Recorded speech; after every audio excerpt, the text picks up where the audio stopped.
Bem-vindo a mais um Encontro com a Palavra. Estamos estudando todos os livros da Bíblia, um de cada vez. Esse curso já nos trouxe ao livro de Atos do Novo Testamento. Terminamos o último programa ouvindo o sermão de Estevão. Que sermão tremendo, hein? Estevão foi o primeiro de milhões de mártires que deram suas vidas por Jesus Cristo. O seu sermão no capítulo 7 de Atos, além de fazer uma retrospectiva da história dos hebreus, também acusa diretamente os líderes religiosos de Israel. A acusação é essa: povo rebelde, obstinado de coração e de ouvidos. Vocês são iguais aos seus antepassados. Sempre resistem ao Espírito Santo. Qual dos profetas os seus antepassados não perseguiram? Eles mataram aqueles que prediziam a vinda do justo, de quem agora vocês se tornaram traidores e assassinos. Vocês que receberam a lei por intermédio de anjos, mas não a obedeceram. Estevão morreu por causa desse sermão, demonstrando que era um homem cheio do Espírito. Enquanto era apedrejado, ele teve uma visão de Cristo e de Deus, por isso não lamente por ele. Jesus disse: "Esta é a vida eterna, que te conheçam, ao único Deus verdadeiro e a Jesus Cristo, a quem enviaste." Estevão conheceu a Deus e a Jesus. Ele os viu.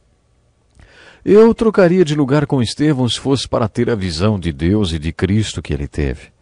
Eu trocaria porque, afinal de contas, é para isso que vale viver. Você só começa a viver depois que conhece Deus e Jesus Cristo. Isso sim é vida. Conhecer Deus e Jesus Cristo como Estevão conheceu. Por isso não lamente por ele. Estevão morreu conforme Deus o conduziu, orando pelo perdão daqueles que estavam tirando sua vida. Foi no apedrejamento de Estevão que tomamos contato pela primeira vez com o maior cristão e profeta de todos os tempos. Que lugar esquisito para se conhecer alguém, não? Mas Estevão passou tudo aquilo porque a graça de Deus estava com ele. Envolvido no seu martírio, havia outro homem que escreveria metade do Novo Testamento, o grande missionário da história da igreja, o maior professor e pregador que já existiu. Ele estava segurando a capa daqueles que apedrejaram Estevão até a morte. De acordo com a lei judaica, a testemunha de um crime era tão culpada quanto aquele que cometia. Se você aceita a pena de morte, pense nisso um minuto. Você acha que seria certo uma pessoa receber a pena de morte porque testemunhou um crime? Você ligaria a cadeira elétrica para que essa pessoa morresse? Ou puxaria a corda para que fosse enforcada? Você se disporia a enforcar ou eletrocutar alguém? O que você acha da pena de morte?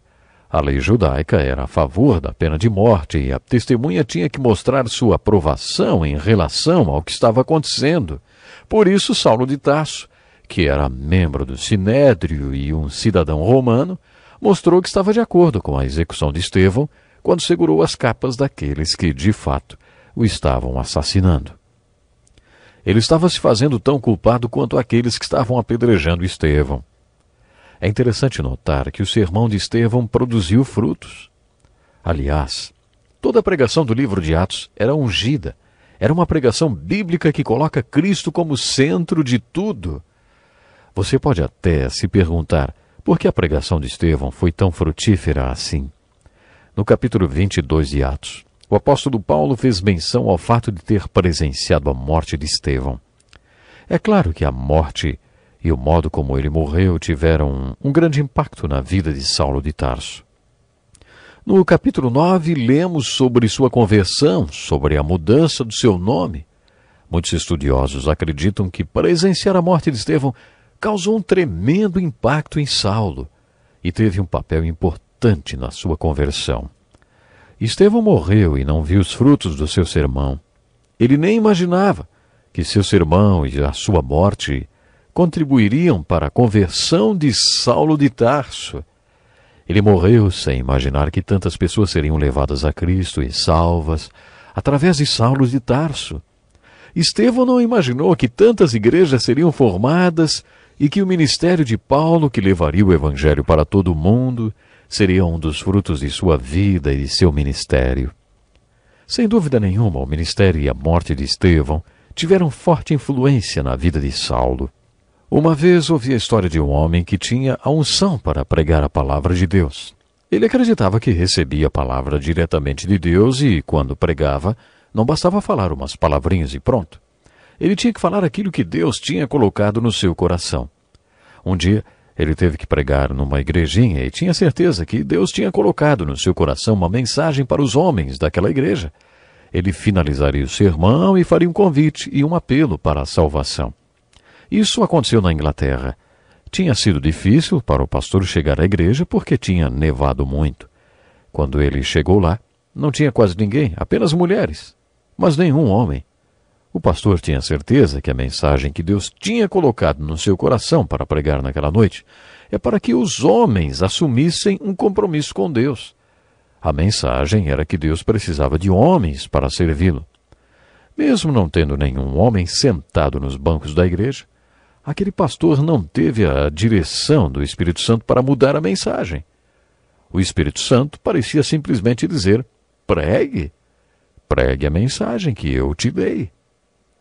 E assim, obedecendo à voz do Espírito, ele fez sua pregação como se o templo estivesse cheio de homens. Ele fez inclusive um apelo no final. Pelo que eu saiba, ninguém se manifestou.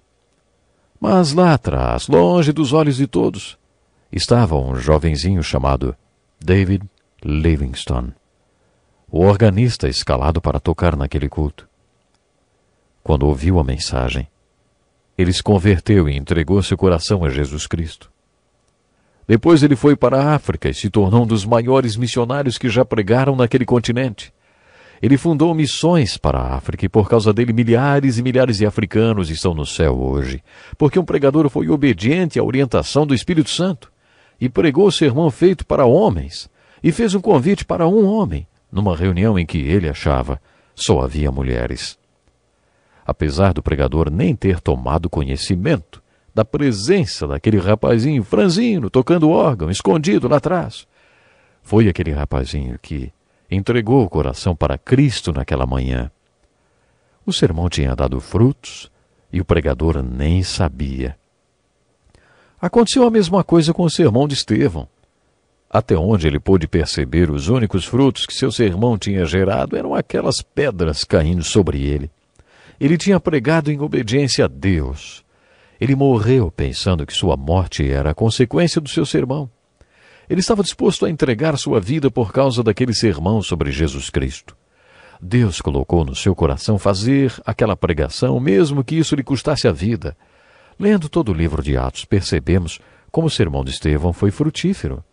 Aquele homem que apareceu brevemente no final do capítulo 7 e no início do capítulo 8 de Atos, liderou uma grande onda de perseguição contra os cristãos. Essa perseguição varreu toda a igreja de Jerusalém. Todos, exceto os apóstolos, foram dispersos pelas regiões da Judéia e de Samaria. Alguns homens piedosos sepultaram Estevão e fizeram por ele grande lamentação. Saulo, por sua vez, devastava a igreja, indo de casa em casa, arrastava homens e mulheres e os lançava na prisão. A próxima menção de Saulo de Tarso, no livro de Atos, mostra que ele se tornara um perseguidor dos cristãos. O capítulo 9 revela que ele estava indo para a Síria, ansioso para levar mais cristãos à morte. Ele não queria que os cristãos voltassem simplesmente presos para Jerusalém.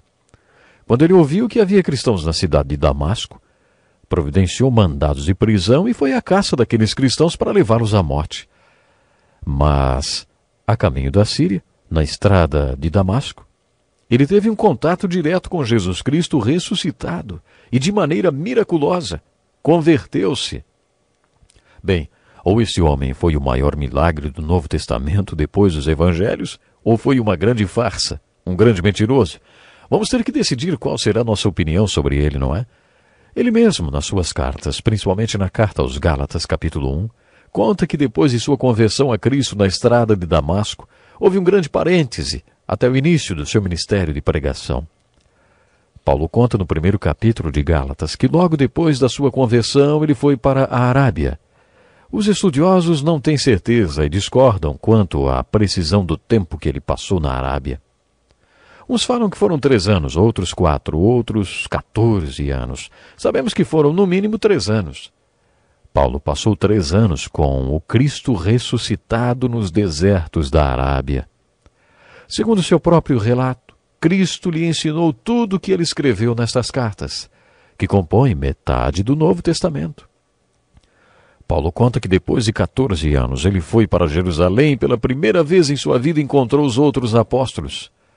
Eu sempre me perguntei o que Paulo fez para convencer os outros apóstolos de que era tão cristão quanto eles, ou até mais. De um jeito ou de outro, Paulo os convenceu de que ele tinha passado 3 anos com Jesus, assim como os outros apóstolos. É claro que Paulo lhes contou coisas sobre Jesus que só alguém que estivesse estado com ele poderia saber. Depois de lhes contar tudo isso, eles disseram: tudo bem, você vai pregar para o mundo gentil, para os não-judeus, e nós, para os judeus. Parece que foi essa a instrução que Deus lhes deu. Acho tudo isso muito intrigante. Eu não teria feito desse jeito. Paulo era um rabino e tinha todas as credenciais para pregar para judeus. Ele conhecia todo o Velho Testamento. Era um mestre reconhecido entre os judeus. Eu teria enviado para pregar para os rabinos e enviado os pescadores analfabetos como Pedro, Tiago e João para os gentios. Mas Deus não faz como a gente faria. John Wesley, um homem com todos os diplomas e cheio de reconhecimento, foi pregar nas minas de carvão de Wales. Dwight Moody, que não era tão estudado assim, inclusive com pouco domínio de gramática, foi pregar para os doutores de Oxford e Cambridge. Mas, quando pregou a palavra de Deus no Reino Unido, milhares de doutores e nobres lotaram suas reuniões. Parece que Deus tem prazer em usar gente comum para fazer coisas extraordinárias. Deus mandou um rabino convertido pregar para bárbaros gentios e apóstolos analfabetos para pregar para os rabinos. Muito bem, agora você decide o que acha de Paulo. Se ele foi o maior milagre do Novo Testamento depois dos Evangelhos ou um grande mentiroso. O que você acha? O mesmo Deus que transformou o perseguidor de cristãos Saulo de Tarso no grande apóstolo Paulo pode mudar a sua vida. Pense nisso e até o próximo programa. Este é um estudo escrito pelo Dr. Dick Woodward, na voz do pastor Edson Bruno.